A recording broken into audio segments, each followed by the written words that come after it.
Hi everyone, I'm Zahra, founder of Monti Kids, here with my friend. Hi, I'm Simone. I'm from the Montessori Notebook, and this is my school, Jacaranda Montessori here in Amsterdam. Yeah, we're having a fun time together, and we wanted to make a little video because we're going to chat about how to prepare your child for preschool. And Simone is a Montessori toddler expert. She's just written a book called The Montessori Toddler. And so she's the perfect person to be chatting with about this topic. And my first question for you, Simone, is how does 0 to 3 Montessori, which is what we at Monti Kids bring to the home and what you do here with your parents and your children in your parent-infant classes, parent-toddler classes, how does doing 0 to 3 Montessori actually prepare a child for preschool? Yeah, so I like to say that the toddler years lay the foundation of what we're going to be working on later. And so it's learning to follow the child, and so that the child is so happy that they get to choose what they get to work on. So instead of top-down learning, like in a traditional model of parenting or teaching, the children are learning, oh, I actually can choose an activity for myself. And when I finish an activity, that it has a special place and it goes back onto the place. And also sharing by taking turns is already established as well, because in a Montessori classroom, rather than everyone having to share, we say, oh, we can share by taking turns. And then as they get older, they might even take the Play-Doh out to work with a friend, but we've got the language to help them, work with friends. So they're getting that. And then there's all the skills of independence, like we have them preparing the snack and learning how to set the table for themselves and clear the table. And they're now self-care area, blowing their own nose and putting the tissue into the bin when they're finished. So there's lots of things that they're going to need for preschool. There's working with other people, skills of putting things back, and then those self-care skills. And can you talk a little bit about the materials and the purpose in a Montessori classroom or a Montessori home and how those prepare children? Well, we have lots of areas of the Montessori classroom. I don't think people just think that children are allowed to do everything, but actually there's a purpose with all the activities we have out. So for example, eye-hand coordination, we're looking at how they're working with their hands and how we can encourage, for example, when they get to the point where they're wanting to work with two hands together, they might like these threading activities where you can learn to thread, or a coin box for a younger child who's just doing a posting, so they move from balls to make it more refined. Then we have art and craft, so for art and craft, it's more like self-expression at the toddler age. So instead of the product, it's working on the process. So this is how we could use a pencil, or this is how we could use watercolor, and them exploring that. It's really beautiful. We have the language area, there's 3 types of languages: books, conversation, and then our language baskets, which is building the vocabulary.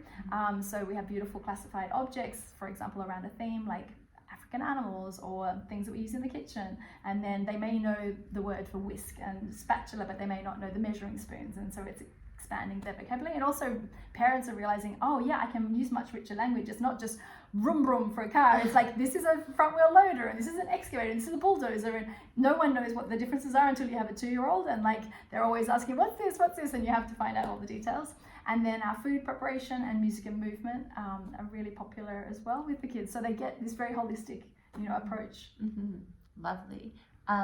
So are there other things that parents can be doing, kind of not when they're in your classroom necessarily, but in general with their baby and toddler, getting ready for when they might go off on their own to a school? Yeah, so one of the things I would repeat that they're doing in the class here is these skills of independence, because those kind of things are really nice to make them feel more confident when they know how to pack their own bag, or get out change their clothes if they need to in class, or to be able to wipe their nose and putting on their own coat, shoes, and dressing themselves.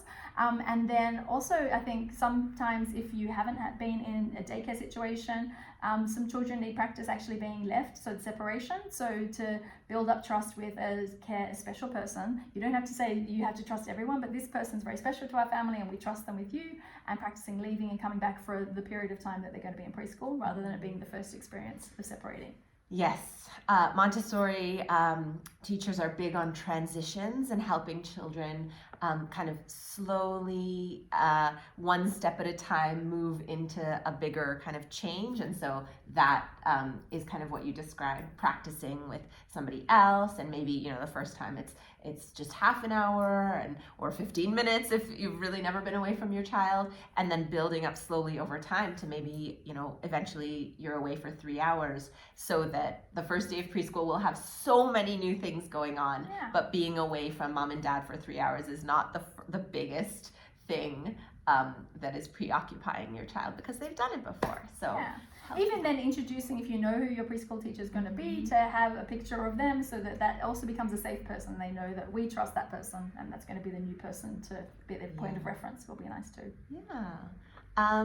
So the next question I have is what parents can look for to know that they're picking a good preschool, because it's so hard. Many families have never done this before, so when they're actually in that process of visiting schools, what are the criteria? There's lots of things to look for. I think I often look at the teacher and see how respectfully she interacts with the children and with the adults as well, like you yourself. It's a really big thing for me, because I think Montessori is about how you are with children, a very respectful approach. Looking at the classroom and seeing if all the materials are laid out on shelves. I've been in some Montessori classrooms where the teacher gets things out, and then that's not child-led learning, and so that you have this beautifully prepared environment. Also looking for qualified, like Montessori qualified teachers, because Montessori was never copyrighted, so you really need to make sure that these people have a certification that's authentic. You can ask questions like, oh, what would you do if a child, you hit another child, and see if they manage it in a more positive, disciplined way, as opposed to time out and those kind of things. You'll really know if they're doing it in a respectful way, building trust over time, or whether it's more top-down in their approach. And are the children happy and focused, you know? I think observing in a Montessori classroom is really beautiful, and that will give you a really good sense as well. Yeah, I love that. It's so interesting. I don't know if it's the same here in the Netherlands, but in the US, often the whole preschool process involves meeting the administrator of the school, who, you know, sits in the office and who runs the school, and who, of course, is an important part of the environment, but sometimes parents never actually get to sit down and chat with the teacher, who's the one who's going to be with your child all day, every day.